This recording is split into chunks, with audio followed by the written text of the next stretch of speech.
कोई भी सपना साकार करने के लिए सबसे जरूरी है सही कोच का होना। चुनिए एजुकेशन राइज को और करें अपने। हाँ तो बच्चों, एक बार फिर से आप सभी का एजुकेशन राइज में स्वागत है। देखिए, हमने जो सॉल्यूशन था इसका एक भाग तो पहले आपको अवेलेबल करा दिया था, और दूसरे भाग जो इसके पद्यांश गद्यांश ये बाकी थे। तो अब इस दूसरे वाले भाग में हम इसका सॉल्यूशन करेंगे गद्यांश से।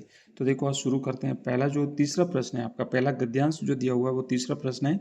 गद्यांश ना पढ़ करके मैं सीधा इसके जो प्रश्न है वो पढ़ूंगा और इसके आपको उत्तर बताता हूँ। तो प्रश्न पहला है कि उपर्युक्त गद्यांश का उचित शीर्षक जो है वो आपको देना है। अब देखिए, यहाँ पे इसका जो सीधा साधा जो शीर्षक है वो तो हो सकता है स्वदेश प्रेम या देश प्रेम।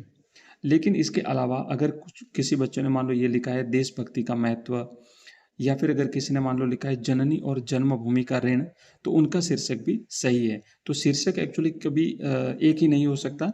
शीर्षक जो है वो ऐसे इस प्रकार के आप जो है वो कर सकते हैं, लिख सकते हैं। नेक्स्ट है, दूसरा प्रश्न है कि हृदय नहीं वह पत्थर है जिसमें स्वदेश का प्यार नहीं। पंक्ति का आशय स्पष्ट कीजिए। अब इस पंक्ति के माध्यम से कवि यह कहना चाहता है कि जिस व्यक्ति के मन में स्वदेश प्रेम नहीं हो या देश के प्रति प्रेम भाव नहीं हो, वह मानव नहीं बल्कि पत्थर है। यानी उस व्यक्ति का हृदय जो है वो पत्थर के समान संवेदन हीन है, उसमें संवेदनाएं नहीं है। तो ऐसा व्यक्ति जो है वो स्वदेश प्रेम के से रहित व्यक्ति पत्थर के समान माना जाता है। तीसरा प्रश्न है, देशभक्ति के लिए कौन सा भाव महत्वपूर्ण बताया गया है। तो बच्चों, इसमें देशभक्ति के लिए समर्पण भाव महत्वपूर्ण बताया गया है। कवि ने कहा है, यहाँ पे लेखक ने कहा है कि देशभक्ति के लिए समर्पण भाव होना जरूरी है। ठीक है, समर्पित रहने की भावना व्यक्त करता है ये रहा समर्पण भाव। और या फिर ऐसा है कि ये एक ऐसा पवित्र भाव है। कौन सा भाव? स्वदेश प्रेम। तो स्वदेश प्रेम का भाव या समर्पण का भाव, ये इसका उत्तर हो सकता है, दोनों में से जो भी आपने लिखा हो।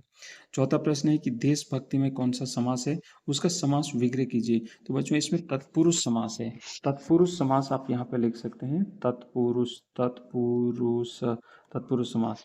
और जब इसका समास विग्रह करते हैं तो आएगा देश की भक्ति या देश के प्रति भक्ति। ठीक है, देश की भक्ति या देश के प्रति भक्ति। तो ये हमने तीसरा आपका गद्यांश जो है इसके कंप्लीट सॉल्यूशन आपको अवेलेबल करा दिया है।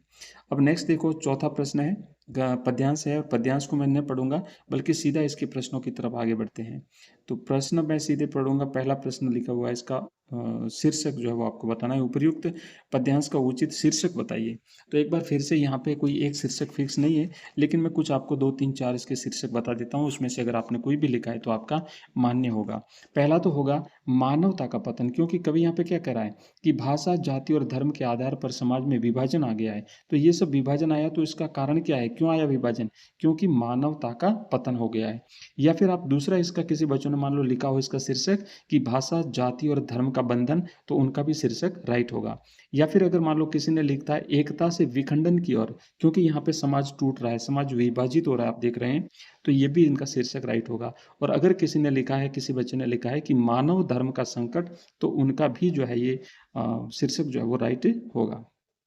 ये अलग अलग शीर्षक इस प्रकार के हो सकते हैं, कोई एक फिक्स शीर्षक नहीं होगा। दूसरा प्रश्न है कि मनुष्य ने समाज में कौन सी विसंगति उत्पन्न कर दी है। तो बच्चों, इस प्रश्न में आपको लिखना है कि मनुष्य ने समाज में भाषा, जाति और धर्म के आधार पर समाज में विभाजन की विसंगति उत्पन्न कर दी है ना, समाज में विभाजन की विसंगति उत्पन्न कर दी है।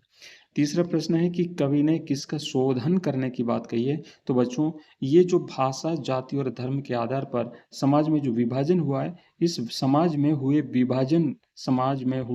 विभाजन आप लिखेंगे समाज में हुए विभाजन का शोधन करना है। विभाजन के शोधन की बात कवि ने करी है, तीसरा प्रश्न है।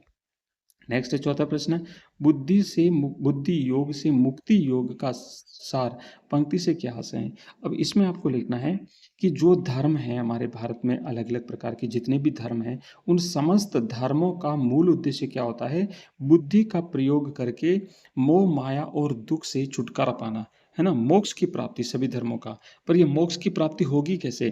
तो इसमें बुद्धि का प्रयोग करना है। तो बुद्धि योग से मुक्ति योग का सार, मुक्ति मैंने मोक्ष प्राप्ति का सार, तो ये कैसे करें? ये बुद्धि के बल से करना पड़ेगा। तो बुद्धि योग से मुक्ति योग का सार इसमें इसका राइट आंसर रहेगा। अब देखो यहाँ से तो इस तरीके से हमने गद्यांश और पद्यांश का सॉल्यूशन कर लिया और बाकी सारे जो प्रश्न हैं ये प्रश्न आपकी किताब में से हैं और इसके सारे के सारे हमने पहले हमारी क्लास में करवा रखे हैं। तो अब हमने बता दिया आपको कि हमारी जो नेक्स्ट क्लास में होगी वो हिस्ट्री, ज्योग्राफी और पॉलिटिकल साइंस की रहेगी। ठीक है, धन्यवाद।